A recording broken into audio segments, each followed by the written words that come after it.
샬롬, 말씀과 기도로 시작하는 복된 날입니다.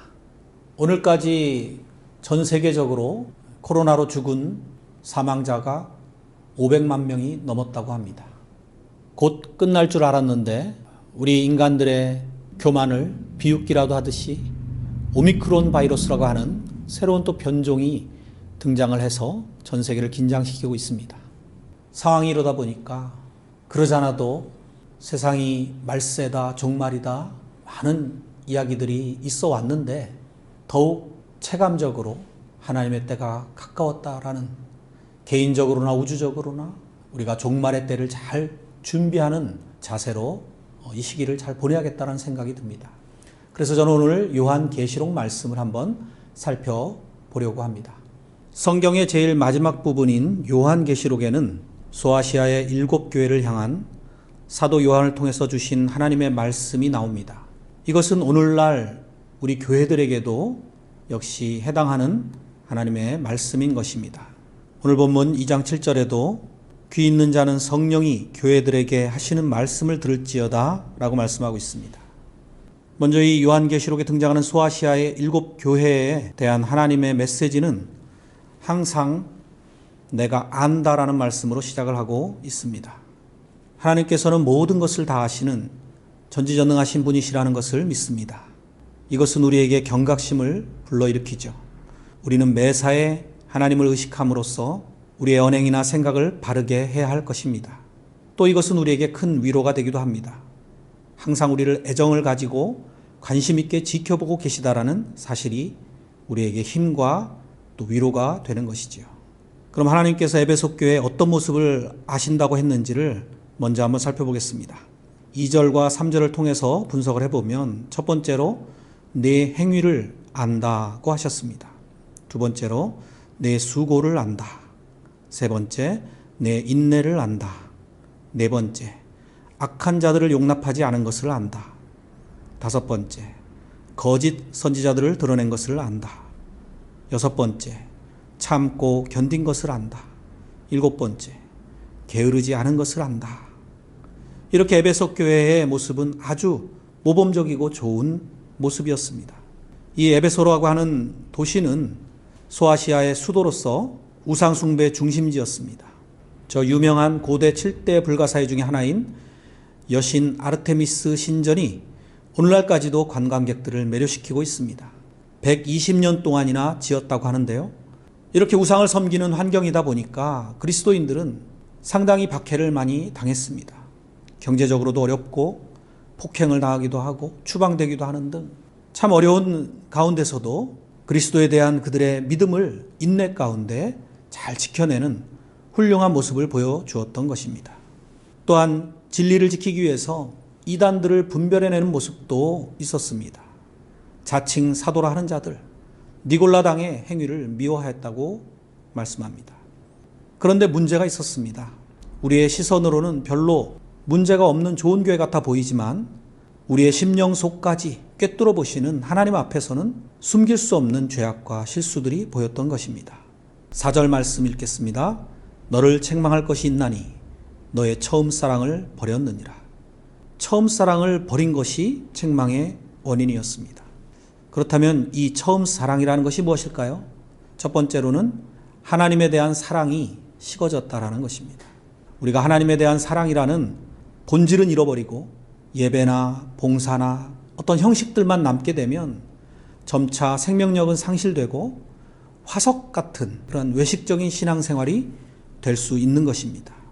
우리는 무엇을 했다라고 하는 결과만을 중요시하는 경향이 있습니다. 그런데 하나님께서는 그걸 왜 했느냐 하는 동기까지 보신다는 것을 우리가 알아야 됩니다. 아무런 감격이나 감사가 사라져버린 예배, 눈물이 메말라가는, 그래서 간절함이나 사모함이 사라져버린 기도, 또 봉사활동. 어떤 분은 말씀만 읽으면 눈물이 그렇게 난다고 하는데요. 저와 여러분은 그런 처음 예수님을 만나서 감격했던 그 은혜를, 그 사랑과 열정을 잃어버리시지는 않으셨는지요. 그런 모습을 보시는 주님의 마음은 또 어떠실지를 생각해 보시기 바랍니다. 오늘 에베소 교회를 향하신 경고에서 꼭 우리가 마음에 새길 귀한 메시지입니다. 두 번째로는 성도 간의 사랑이 식어졌다라는 것을 의미하는 것으로 봅니다. 신앙생활을 하다 보면 처음 교회에 나온 사람에게는 다른 사람들보다 더 친절하게 대해주지요. 그런데 이제 어느 정도 다니게 되면 좀 관심이 덜해지는 그런 현상들이 있습니다. 아직 믿음이 약한 지체는 서운해하는 거죠. 그래서 교회 안에서는 믿음이 앞선 자들이 약한 지체들을 잘 끌어주는 그런 영적인 부모의 계속된 양육이 있어줘야 됩니다. 우리 성도 간에 서로 관심 있게 바라보시고 끌어주시고 함께하는 공동체적인 모습이 회복되시기를 바랍니다. 물론 신천지 같은 이단들은 잘 분별을 해내야 되죠. 이런 에베소 교회 장점은 참 좋았는데요. 거기에 너무 치중하다 보면 자칫 성도들 간에 불신하게 되고 사랑이 식어질 위험성도 있습니다. 그래서 바른 말을 잘하는 사람들이 교회의 사랑과 덕을 세우는 부분에 있어서는 좀 부족한 면이 있습니다. 그러니까 이런 것에 처음 사랑을 잃어버리지 않고 더 왕성해 갈 수 있는 그러한 저와 여러분이 되시기를 바랍니다. 세 번째로는 한 영혼에 대한 관심과 사랑이 식어졌다라고 볼 수 있습니다. 계시록에서는 교회를 촛대에 비유하고 있는데요. 그런데 이 촛대의 역할, 빛의 의미가 무엇이겠습니까? 영적으로 어두워져 있는 세상에 나아가서 빛을 비추라는 것이죠. 그런데 그것을 잘 감당하지 못하면 첫사랑을 잃어버린 것이라는 경고의 말씀입니다. 우리는 어떻습니까? 점점 주님을 향한 사랑은 식어지고 신앙생활이 짐이 되어가고 점점 구원의 감격과 은혜는 빛바랜 옛 추억의 사진으로만 남겨지고 있지는 않는가 생각해 봐야 됩니다. 그렇다면 이제 우리가 어떻게 해야 될까요? 5절입니다. 그러므로 어디서 떨어졌는지를 생각하고 회개하여 처음 행위를 가지라.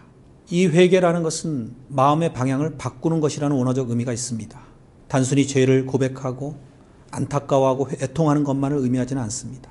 완전히 돌아서는 결단과 변화의 행동이 수반되어야 됩니다. 진정한 회개는 행동이요 실천입니다. 처음 사랑을 회복합시다. 고린도전서 13장을 다루면서 사랑은 동사라고 말씀드린 적이 있습니다. 오래 참는다라고 시작해서 모든 것을 견디느니라 라고 끝나는 이 사랑에 대한 모든 설명이 동사로 되어 있기 때문입니다. 적극적인 행동으로 나타냅시다. 이 말씀은 선택사항이 아닙니다. 5절에 회개하지 아니하면 촛대를 옮겨버리리라고 말씀하십니다. 주님의 관심이 옮겨지면 참혹한 칠흑 같은 어둠만이 남겨질 것입니다. 반면에 이기는 자에게는 이러한 축복의 약속을 주셨습니다. 이기는 그에게는 내가 하나님의 낙원에 있는 생명나무의 열매를 주어 먹게 하리라. 할렐루야. 오늘 이 말씀 붙들고 회개할 것은 빨리 우리가 회개하고 이 종말의 때를 잘 이겨내는 처음 사랑을 다시 회복하는 참된 교회와 성도가 되시기를 간구하며 나아갑시다.